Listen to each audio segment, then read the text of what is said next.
My boss once told me that asking for a raise was selfish because family doesn't put money over love. That same boss made $200,000 a year while the rest of us split cold pizza and worked 70-hour weeks.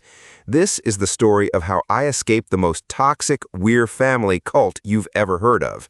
Before I dive into this nightmare, if you've ever dealt with a toxic workplace that demanded your soul in exchange for stale pizza, hit that like button. Subscribe to this channel for more workplace horror stories, and drop a comment telling me about the worst weird family moment you've experienced at work. Trust me, you're gonna want to hear how this ends.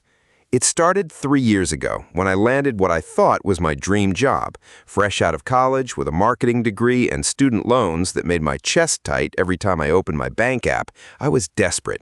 The company was called Synergy Solutions, a mid-sized marketing firm in the heart of downtown.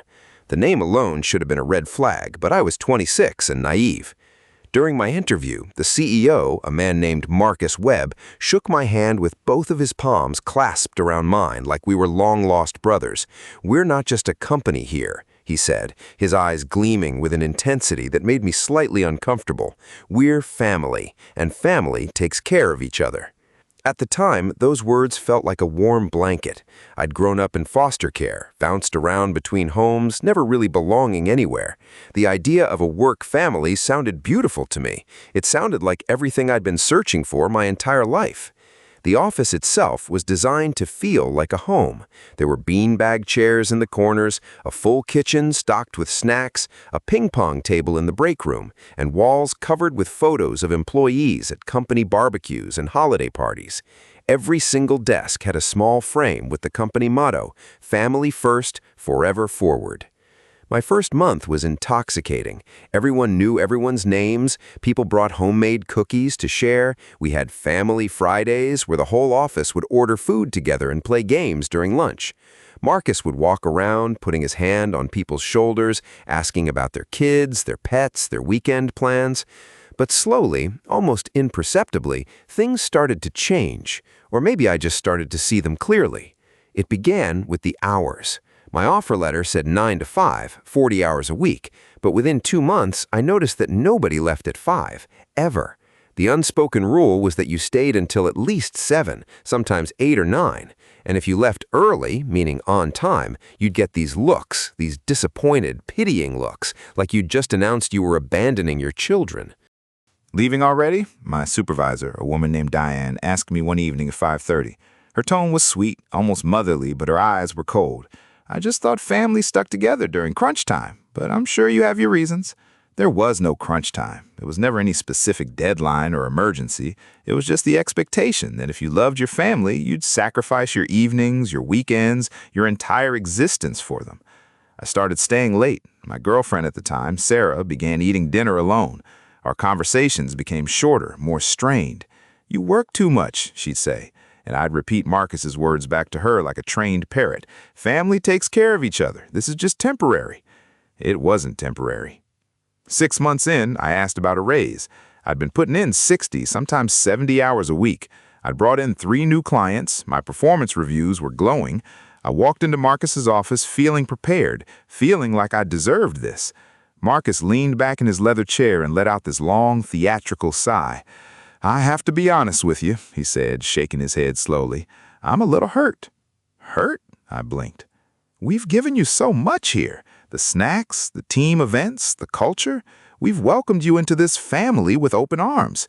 He pressed his hand against his chest like I'd physically wounded him. "And the first thing you do is ask for more money? Family doesn't do that. Family doesn't put a price tag on love."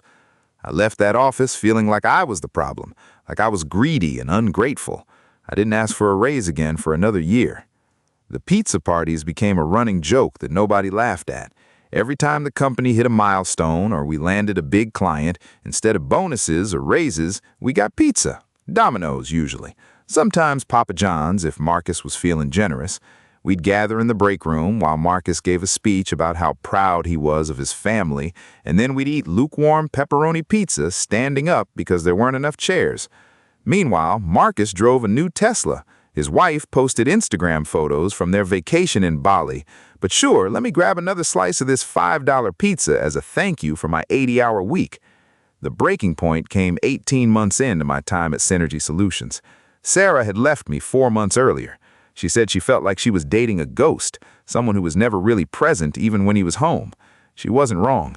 I'd become a shell of myself, running on caffeine and the desperate need to please a man who would never be pleased. It was December. My foster mother, the only person from my childhood who'd ever truly cared about me, was dying. Pancreatic cancer. The doctors said she had weeks, maybe days. I needed to fly to Ohio to see her before it was too late. I went to Marcus's office to request emergency leave. I explained the situation, my words tumbling out faster than I intended. She was the closest thing to a real mother I'd ever had. She was dying. I needed 5 days. Just 5 days. Marcus nodded slowly, that same sympathetic expression he always wore. "That's really tough," he said. "Family is so important." Then he pulled out his laptop and showed me a spreadsheet. "But we've got the Henderson campaign launching next week. You're essential to this team. Your family here needs you too." I stared at him. Did he just compare a pizza party cult to my dying mother? "Marcus, she's dying. She might not make it through the week." He sighed deeply. "Here's what I can do. Take 2 days. We'll have a little welcome back celebration when you return. Maybe some cake this time instead of pizza." He chuckled like he'd made a clever joke. Something inside me cracked. Not broke, cracked, like a dam developing its first fracture before the flood. I took the 2 days. I flew to Ohio on a red-eye, sat by her bed for 36 hours straight, and held her hand as she took her last breath. I didn't even have time to grieve. I flew back the next morning, walked into the office with swollen eyes and a heart full of ashes, and found a grocery store cake on my desk with "Welcome Back" written in blue frosting. That's when I knew I had to escape. But I also knew I couldn't just quit. I had rent, loans, and no savings because this family had demanded so much of my time that I could never interview elsewhere. So I started documenting everything. Every denied time off request, every unpaid overtime hour, every manipulative comment from Marcus about family loyalty.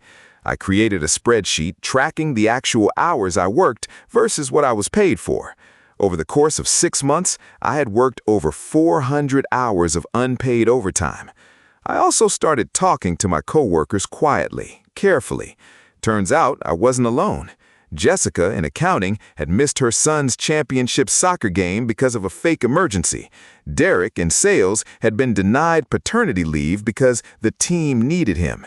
Priya, in HR, yes, even the HR person, had been gaslit into believing that asking for market-rate salary was betraying the family. We formed a secret alliance, 5 of us meeting at coffee shops on weekends, comparing notes and building a case. We contacted a labor attorney who nearly choked on his coffee when he saw our documentation. The confrontation happened on a random Tuesday in March. Marcus had called an all-hands meeting to announce that, due to budget constraints, there would be no raises this year. Again. He assured us that our compensation was the culture and the love of this family. That's when I stood up. My hands were shaking, but my voice was steady. "Marcus, I have a question." The room went silent. "If we're a family, why have you made $200,000 in bonuses over the past 2 years while the rest of us haven't seen a single raise? If family takes care of each other, why have I documented over 400 hours of unpaid overtime? If family is so important, why did you deny me leave when my mother was dying?" You could have heard a pin drop. Marcus's face went from pale to red to purple in about 3 seconds. "This is not the time or place for this discussion," he hissed. "Actually," I said, pulling out a folder, "our attorney thinks it's the perfect time." I looked around at my coworkers, at the other 4 who'd been brave enough to join me. They stood up one by one, folders in hand. "We're filing a wage theft complaint with the Department of Labor. We're also filing complaints for hostile work environment and retaliation, since 3 of us have documented instances of being punished for taking legally protected leave." The meeting erupted. Marcus started screaming about loyalty and betrayal. Diane tried to physically block the door. But we'd already sent copies of everything to our attorney, to the labor board, and to a journalist friend who covered workplace issues. The fallout was spectacular. The investigation revealed that Synergy Solutions had been systematically underpaying employees and misclassifying overtime for years. Marcus was fined heavily. The company was forced to pay back wages to current and former employees totaling over $700,000. I got my share, but more importantly, I got my freedom.